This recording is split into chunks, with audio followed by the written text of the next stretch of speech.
You first encountered Nina Lucas and Sebastian Franklin at the Wasteland. You were with Corey Brent, Jason Dowling, and Eli Higginson. Now, you admit that you had all been drinking. And could you tell us what happened there after Asher Allahan and Summer Spellman had gone? Corey and Eli started calling Nina names and they wanted me to join in, but I didn't. What did they call her? Corey started going on about her piercings, and they called her a freak. And they said, smack it. Smack the freak. And what did you do? I slapped her. Why? They were pressuring me, and I wanted to impress Corey. But when they asked me to do it again, I didn't. Then what happened? Seb and Nina started walking away, and Corey said we should go after him. You encountered Seb and Nina about 40 minutes later on Harper Street, is that right? Yeah, Corey followed them and started shouting, "Oi, freaks, corpse bride, you're ignoring us." And they just kept walking, and Seb was on his phone, and then Corey kicked him in the back and he fell. And I laughed. But only because I thought they were messing about. I didn't think it'd go any further. But it did. Eli pushed Nina over, and then she ran off, and then him and Jay ran after her, and then Corey just kept kicking Seb whilst he was on the ground. He just kept kicking and kicking. What were you doing whilst Corey was repeatedly kicking Seb? I told him to stop. I told him to stop, and I tried to pull him off, but he pushed me away, and then he just kept kicking him and kicking him and kicking him until Seb wasn't moving anymore. Then I asked him, why did you do that? And he didn't answer, and then I asked if he was breathing. Then I asked him if he was dead, and he just ran off. All right, he just ran off. He just left you there? Yeah. And did you try and help Seb? Yeah, I asked him if he could hear me, and then I was going to call an ambulance, but then he started moving and I panicked, and I know I shouldn't have ran, but I thought if he saw me, he thought it was me, and then by the time I caught up to Corey, he told me to keep my mouth shut. So I did. I know I should have told the police, but my mum says never to because it'll just turn out bad, and I was so scared. But I didn't touch Seb. I promise I didn't touch him.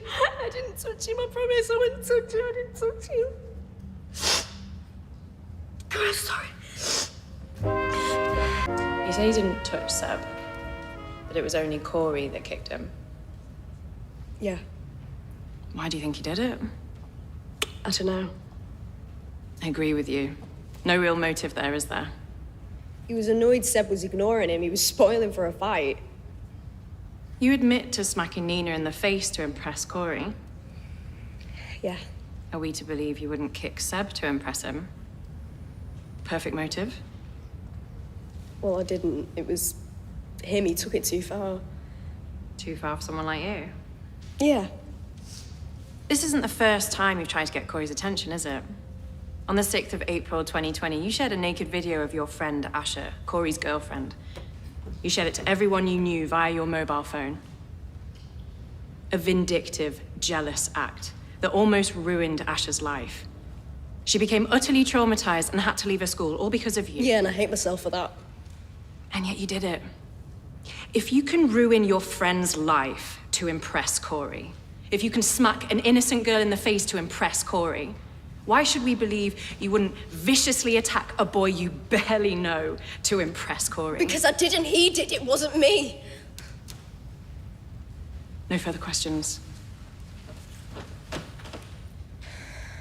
You say you tried to stop Corey, Yes. but there was evidence of blood splatter on your dress, which indicates you must have been very close to Seb.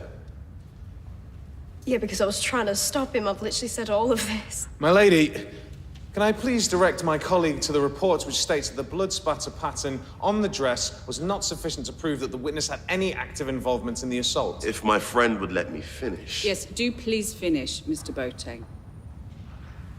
As the defense have already outlined, if you had been kicking him, there would most likely have been more blood. You were wearing a dress but no tights, were you not?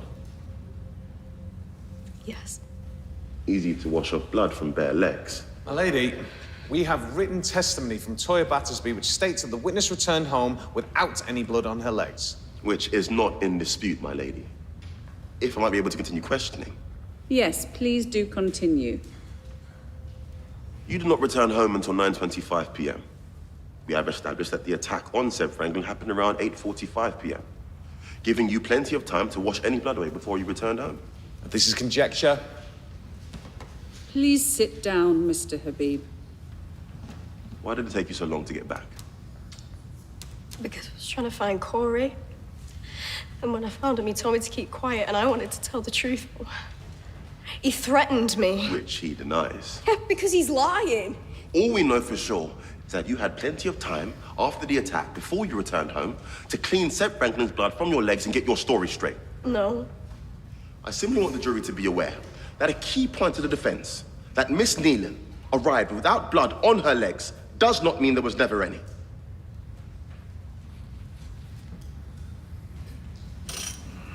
Kelly wanted to tell the police the truth, but I told her to say nothing. And why did you do that? My daddy drilled it into me over the years, sometimes by force. He wasn't on the right side of the law, shall we say. And that's how he lived his life. That's how we had to live. Say nothing, survive. Squeal, and someone will turn up on your doorstep with a baseball bat.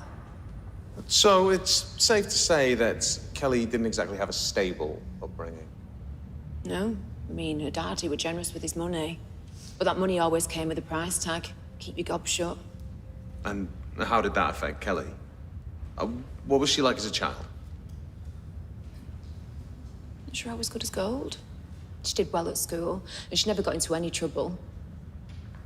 Things got really tough after me and Rick divorced. I went on a downward spiral. It got to the point where I couldn't get out of bed. I was drinking all day. And Kelly said, "Mum, we're going to get through this and I'm going to look after you." And do you know what? Bless her, she did. Because that's the kind of kid she is, always looking after people. There's no way she'd beaten up that lad, Seb. No way. I know my daughter. Thank you. No further questions? Your witness, Miss Habib? You say Kelly was a model child, someone who looked after you. Yeah. Your relationship was always good, was it? Not a single bump in the road? Well, we've had our ups and downs like everyone. Such as? Look, I wasn't a great mum. And sometimes Kelly, you know, she'd call me on that, but she was always right too. How do you mean, call you on that? Just, we had disagreements. More than disagreements?